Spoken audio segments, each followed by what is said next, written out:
Hi there everyone, Golf Course Superintendent Stu Sheridan here with this week's update on the golf course.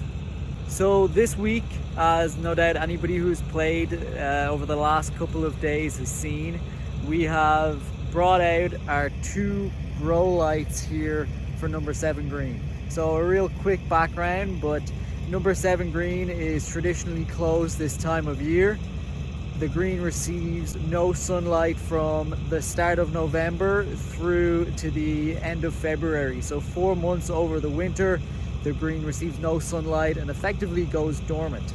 So what we're experimenting with this season is using these two stadium grow lights to basically give some sunlight to 7 green earlier than it normally would receive, and really just help the green come out of winter dormancy and hopefully open earlier than it normally would. It typically opens anywhere from the middle to late March to early April.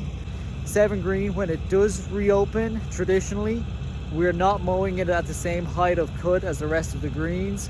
Really, by our official opening day in mid to late April is when we mow the green at the same height as the rest of the green. So it's kind of 4 to 6 weeks behind the rest of the greens normally.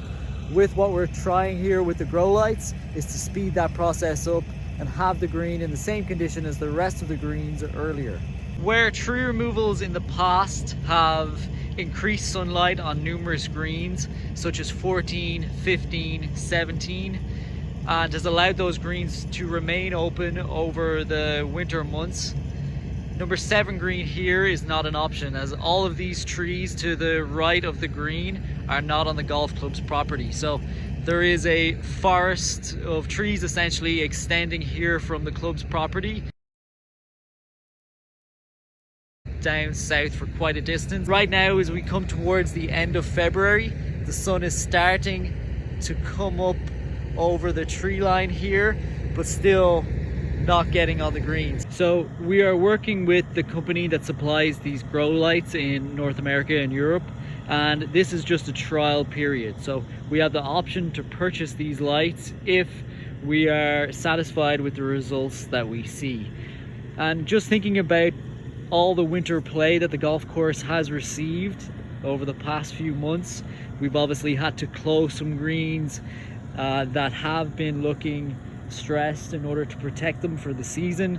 Number 2 remains closed right now, though it is close to reopening, and most recently number 15 we have closed this week as well, just to give it rest from the wear that we're seeing on that green. So in terms of if this winter play does continue and options of getting those greens back in play quicker, there are other options or other uses for these lights than just 7 green. So something to consider for the future.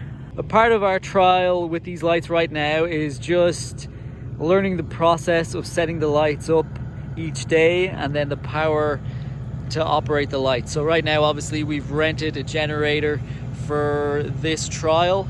If the lights were to be purchased, other options for power would be looked at, and same with the process here. So right now, in order to protect the lights and ensure their security, we are bringing them back to our maintenance facility each evening and then deploying them the following morning.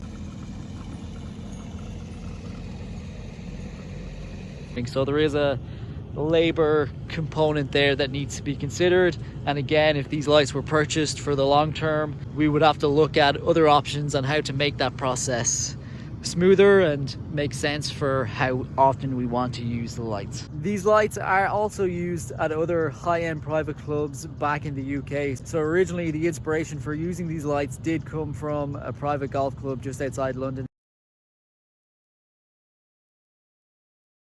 This grow light technology is frequently used at soccer and NFL stadiums in Europe and North America, where natural sunlight is extremely limited. And this technology, although rare, is not new to the golf course industry. There is a precedent for how green type grass does respond to this technology. We're excited to see how the turf does respond in the coming weeks, and stay tuned for the results of this trial with these lights. Thank you for watching this video.